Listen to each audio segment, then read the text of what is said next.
For over 160 years, the Victoria Cross has been the highest award for gallantry in the British and Commonwealth Armed Forces. It's awarded for outstanding acts of heroism in the face of the enemy, and there are some amazing stories on the Roll of Honour. However, there are some men who had their medals officially taken away later due to various dishonourable acts. The story of the forfeited Victoria Crosses is a story from history that's worth telling.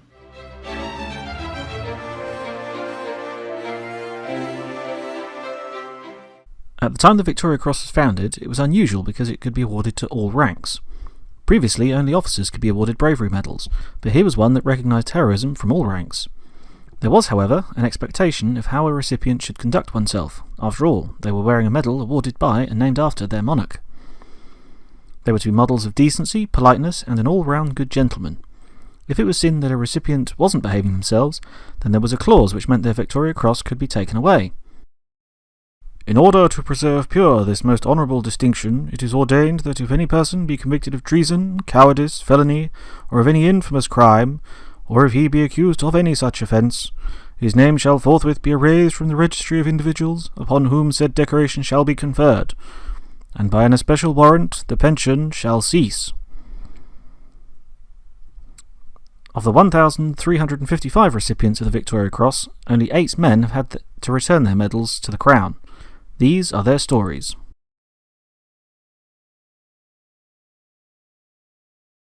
The first man to have his Victoria Cross removed was an officer in the Royal Navy called Edward St John Daniel.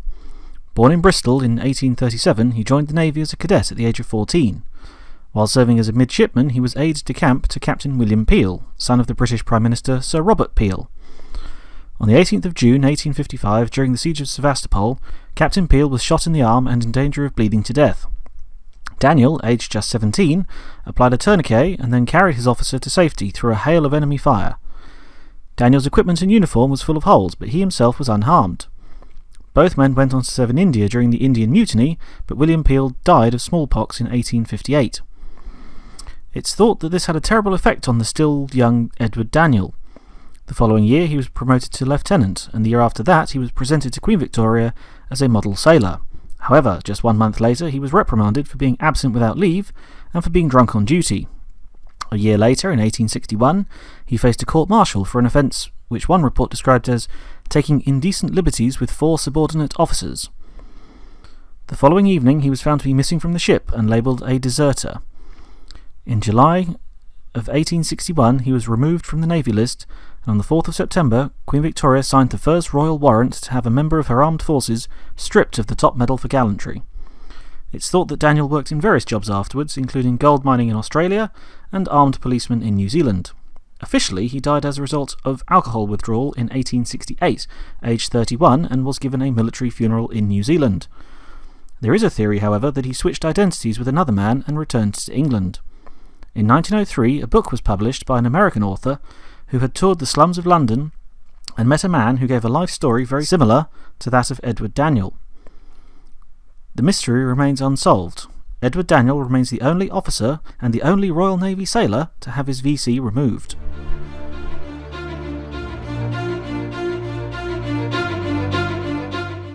The next man to have his VC removed was James Maguire.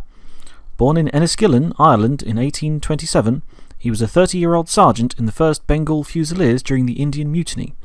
On the 14th of September 1857, he was serving during the assault on Delhi at the Kabul Gate when some ammunition boxes caught fire and began exploding.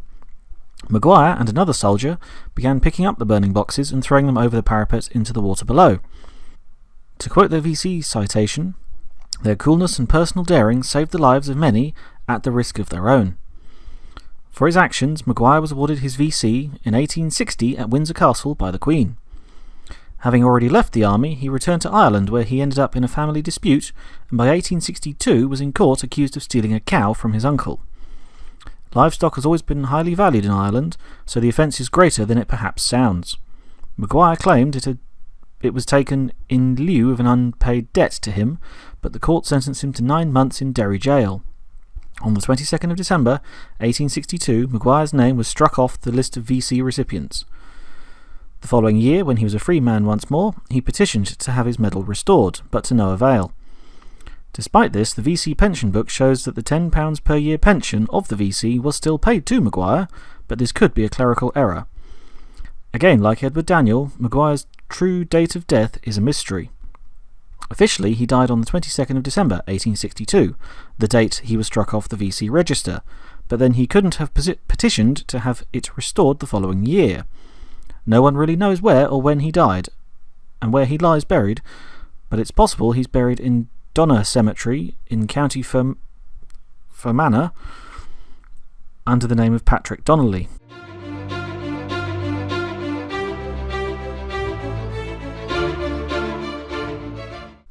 Valentine Bambrick was born in India in 1837 to a military family. Both his father and his uncle had fought at the Battle of Waterloo, and his brother would go on to participate in the charge of the Light Brigade.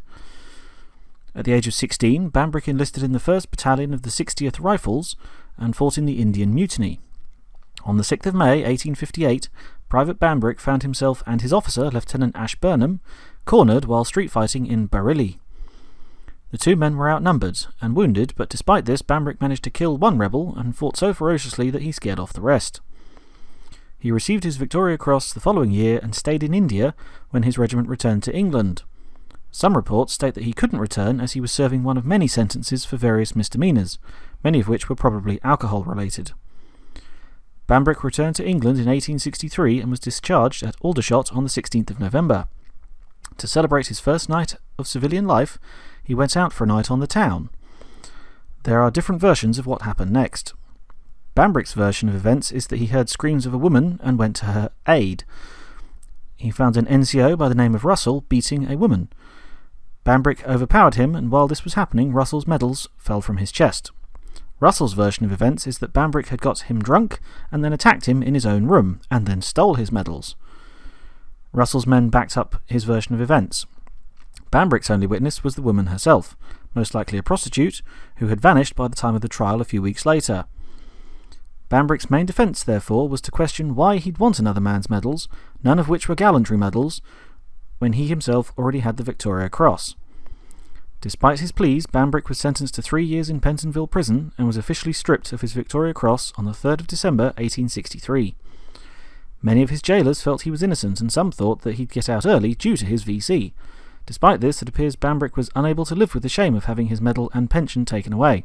He hanged himself in his cell at Pentonville on the 1st of April 1864 and was buried in an unmarked grave in St Pancras and Islington Cemetery.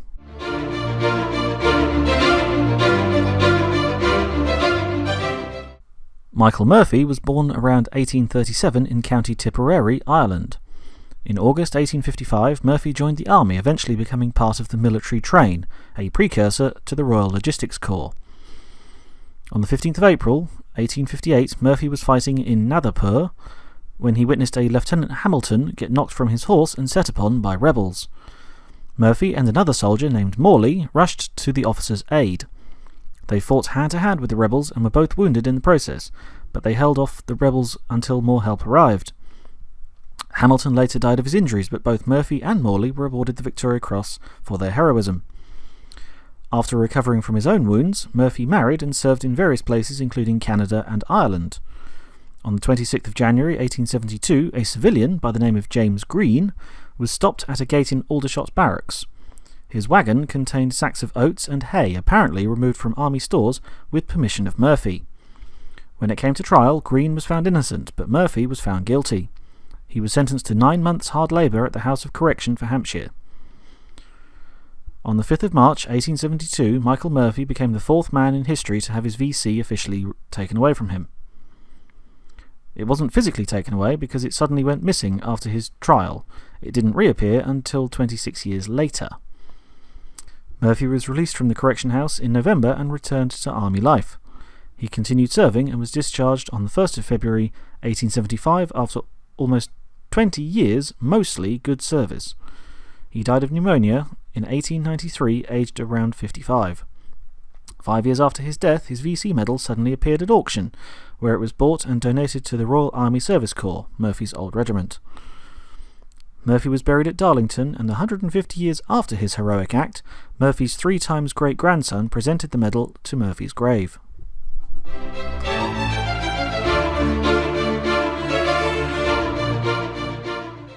Thomas Lane was born in May 1836 in County Cork, Ireland. He joined the 67th Regiment of Foot and was posted to China in 1860.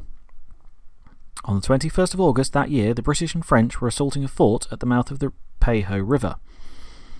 French siege ladders had already been defeated, and the attackers were now pelted with grenades, cannon, and jars of burning quicklime.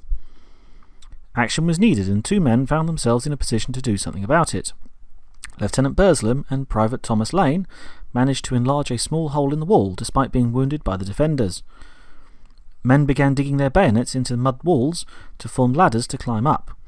Using the improvised ladder and Lane's hole in the wall, the attackers fought with sword and bayonet through the defenders until the British colours were raised at the top of the fort and the Chinese surrendered. For his actions, Lane was awarded the Victoria Cross on the 28th of November 1862 in Shanghai. After this, he served in various mounted police forces in South Africa but couldn't give up his drink habit. In 1881, he was convicted of desertion while on active duty and theft of weapons, equipment, and a horse.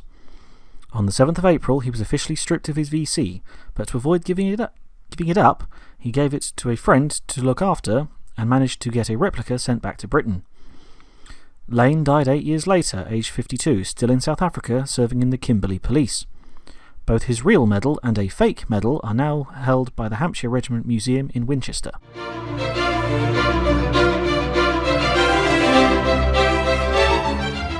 Fred Corbett was born in London in the early 1850s. He joined the King's Royal Rifle Corps and fought in the Anglo-Egyptian War of 1882. On the 5th of August that year, his officer, a Lieutenant Howard Vyse, was mortally wounded. Unable to move the officer due to his wounds and enemy fire, Corbett got permission to stay with him. He slowed the bleeding and made sure that in his final moments, his officer wasn't terrified and alone. When possible, Corbett helped remove the dead officer from the field.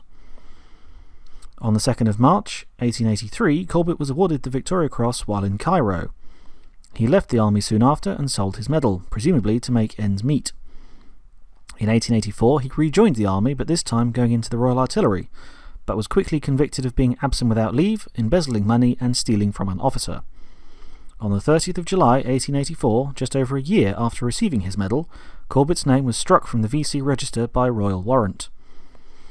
Life became harder for Corbett after this. He died of brain cancer in a workhouse in 1912, aged 59. He's buried in Malden Cemetery in Essex, and his VC medal is in the Royal Green Jackets Museum in Winchester.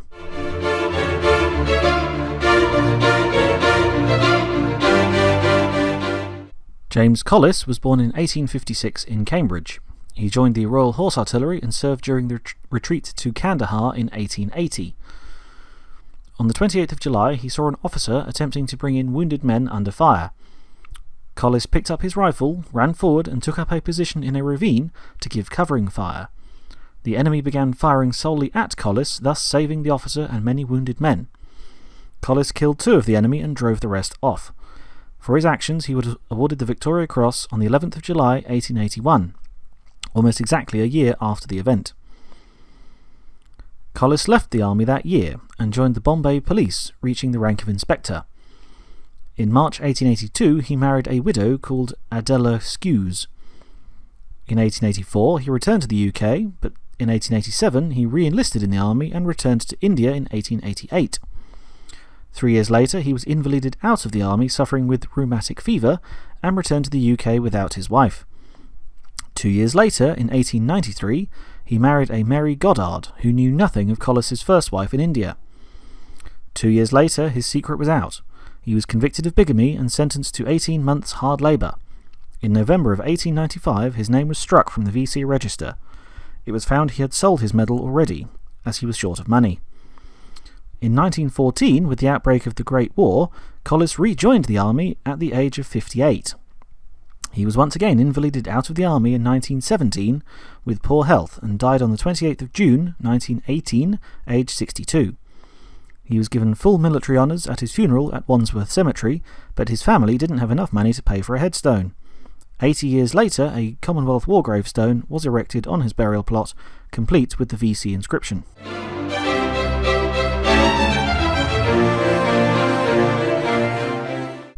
George Ravenhill was born in 1872 in Birmingham. In 1898, he joined the Royal Scots Fusiliers and served in India and the Boer War. On the 15th of December, 1899, Ravenhill found himself in the middle of the disastrous Battle of Colenso.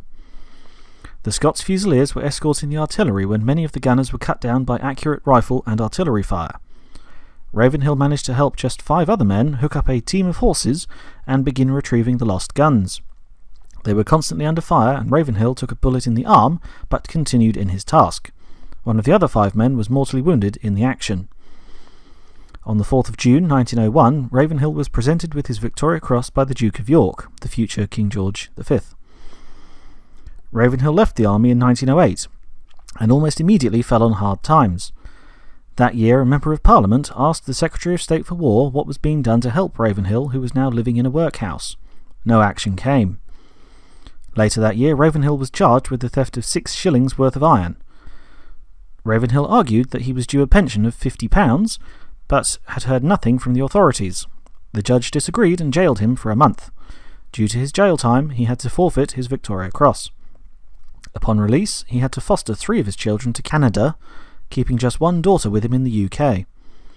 On the outbreak of the Great War, he rejoined the army but was medically discharged in 1916. On the 14th of April 1921, George Ravenhill died of a heart attack in Birmingham, aged just 49. He was the last man ever to give up the nation's highest award for valour.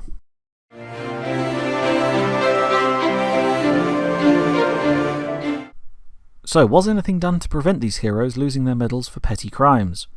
Well, in 1920, James Collis' sister wrote to George V, pleading to have her brother's medal reinstated. With Ravenhill dying in poverty the following year, it strengthened the argument against the forfeit of the VC. Around this time, George V declared that the Victoria Cross should never have to be taken away. Even were a VC to be sentenced to be hanged for murder, he should be allowed to wear the VC on the scaffold. In 1920, the Secretary of State for War, a certain Winston Churchill, amended the rules, but officially the medal can still be forfeited for treason, cowardice, felony, or any infamous crime. What did change, though, was the attitude. In 1968, Bill Speakman, an SAS veteran who was awarded the Victoria Cross for actions in the Korean War, was arrested for stealing £104. He repaid the money in full, but narrowly avoided a prison sentence, and didn't have to forfeit his VC. It's thought his VC kept him out of prison. No one since 1908 has had their medal forfeit, and those that did often found themselves in desperate circumstances. Many like Maguire, Bamford, Lane, Corbett and Ravenhill were stealing to survive because perhaps they felt the country they'd fought for had failed them. Many of them were driven to drink, possibly due to the horrors they'd witnessed during their service. To me, it seems that Edward St. John Daniel was a man unable to express himself at a time when homosexuality was illegal. Not the first national treasure to be brought down because the law didn't agree with his sexuality. Most of all, what these stories tell us is that even the strongest and most heroic people can be brought down by events outside of their control. So what do you think of these men having to give up their medals? Do you think they should be officially reinstated? Do you think the VC should be kept regardless of the crime committed? Do let me know what you think in the comments below, and like and subscribe for more nuggets of history. Whatever you think, I hope you'll agree that the tales of the 8 men forced to give up their country's highest award for valour are stories from history that were worth telling.